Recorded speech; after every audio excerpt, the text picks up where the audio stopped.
প্রশ্ন ফাঁসের ঘটনা ওপেন সিক্রেট। প্রাইমারি রেলওয়ে নিয়োগ, স্বায়ত্তশাসিত প্রতিষ্ঠান যেমন বাংলা একাডেমি, শিল্পকলা একাডেমি, ভূমি মন্ত্রণালয়, সাব রেজিস্ট্রার, এইগুলাতে প্রশ্ন ফাঁসের ঘটনা এগুলো ওপেন সিক্রেট। কক্সবাজারের মহেশখালীতে এবার প্রত্যেকটা প্রাইমারি প্রশ্ন বিক্রি হয়েছে 15 থেকে 20 লাখ টাকা করে। নওগাঁতে এবার প্রাইমারি পরীক্ষার সময় একই রুমের মধ্যে 60টা ডিভাইস পাঠিয়ে ধরা খাইছে, কিন্তু তাও ওই কেন্দ্রের পরীক্ষা বাতিল করা হয় নাই।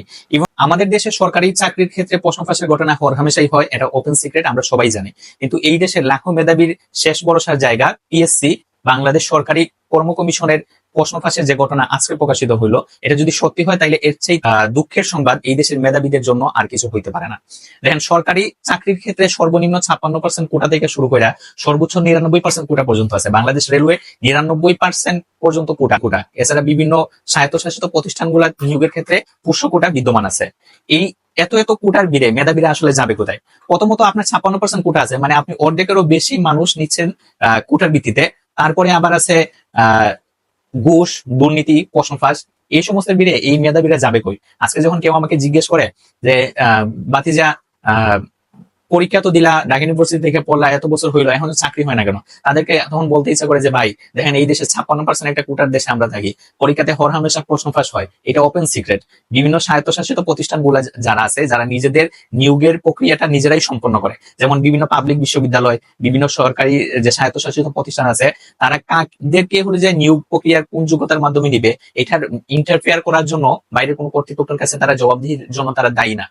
যেমন ধরেন ঢাকা বিশ্ববিদ্যালয় কিংবা বাংলাদেশের বিভিন্ন পাবলিক বিশ্ববিদ্যালয়ে কারা শিক্ষক হিসেবে নিয়োগ পাবেন, কারা প্রশাসনিক কর্মকর্তা পদে নিয়োগ পাবেন, কারা হলো যে কর্মচারী হিসেবে নিয়োগ পাবেন, এইগুলা কিন্তু আমি আপনি কেউ জানি না যে এই নিয়োগ প্রক্রিয়াটা আসলে কিভাবে সম্পন্ন হয়, কারা এর প্রশ্ন প্রণয়ন করে, আর যোগ্যতার ভিত্তিটা কেমন হয়। যেমন ধরেন যারা ইউনিভার্সিটি গুলাতে শিক্ষক হিসেবে নিয়োগ হয়, তারা কিন্তু অনেক ক্ষেত্রে এমন আছে যে মেধা তালিকায় তাদের বেচে ওই নিয়োগপ্রাপ্ত শিক্ষক তিনি মেধা তালিকায় 50-এর মধ্যেও ছিলেন না। একটা বেচে 100 থেকে 200 জন শিক্ষার্থী সর্বোচ্চ যদি হয়, এবং 200 জনের মধ্যেও সে যদি মেধা তালিকায় 50-এর মধ্যে না আসতে পারেন, তাহলে তিনি কিভাবে পাবলিক একটা বিশ্ববিদ্যালয়ের টিচার হওয়ার যোগ্যতা রাখেন? এই বিশ্ববিদ্যালয়ের টিচারের কথা বাদ দিলেন, আসেন প্রশাসনিক কর্মকর্তা।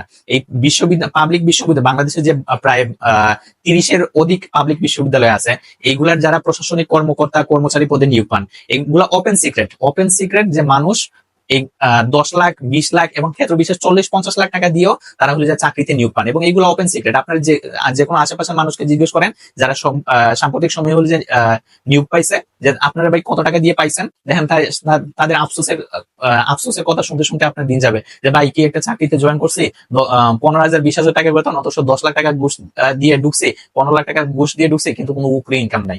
মানে চিন্তা করতে পারেন, ঘুষ দিয়ে একজন মানুষ চাকরিতে ঢুকছে, সে আবার আফসোস করতেছে যে তার কোনো উপরে ইনকাম নাই, তাহলে সে সেই 10 লাখ টাকা কোন দিক থেকে হলে যে তুলতে পারবে? এটা কোনো দেশ? এই দেশের মেধাবীরা যাবে কই? আর যেই ব্যক্তি দুর্নীতির মাধ্যমে, ঘুষ দেওয়ার মাধ্যমে, প্রশ্ন ফাঁসের মাধ্যমে সরকারি চাকরিতে জয়েন করে, তার কাছ থেকে কিভাবে আপনি সুষ্ঠু সেবা আশা করেন? সে তার নিয়োগ প্রক্রিয়াটাই হয়েছে 2 নাম্বার, সে নিয়োগ প্রক্রিয়া হয়েছে 2 নাম্বার, সে দুর্নীতির মাধ্যমে নিয়োগ অর্জন করছে। সে এই জায়গায় এসে প্রথমে তার চিন্তা থাকবে যে আমি 10 লাখ টাকা দিয়ে প্রশ্ন কিনছি, 20 লাখ টাকা দিয়ে প্রশ্ন কিনছি, 40 লাখ টাকা দিয়ে প্রশ্ন কিনছি, আমাকে আগে আমার এই টাকাগুলো তুলতে হবে। যে গোবরের মধ্যে পদ্ম ফুল ফোটে না। যে লোক নিয়োগী হয়েছে, তার যে লোকের চাকরি হয়েছে 2 নম্বর পদ্ধতিতে, সে ওই শেয়ারে বসে অবশ্যই 2 নম্বরই করবে। তার কাছ থেকে আপনি দেশপ্রেমিক কর্মচারী পাবেন না, কর্মকর্তা পাবেন না, তারা দুর্নীতি করবে। আমাদের দেশের মেধাবীরা আজকে বিদেশে যায়, ইউরোপ আমেরিকাতে যায়, তাদের দেশের অর্থনীতি, তাদের দেশের জিডিপি কে সমৃদ্ধ করতেছে, কিন্তু আমাদের দেশ মেধা শূন্য হয়ে পড়ে আছে কাদের হাতে? কিছু দুর্নীতিবাজ, কিছু ঘুষখোর, কিছু কুটাদারি মানুষদের কাছে, যারা আসলে মেধাবীদের কাছে কোনো যোগ্যই না। মেধার ভিত্তিতে তাদের নিয়োগ হয় নাই, দুর্নীতির মাধ্যমে যাদের নিয়োগ হয়েছে, এদের দিয়ে আপনি একটা দেশকে উন্নত, সমৃদ্ধ, শক্তিশালী করতে পারবেন না। 21শ শতাব্দীতে এত সহজ না।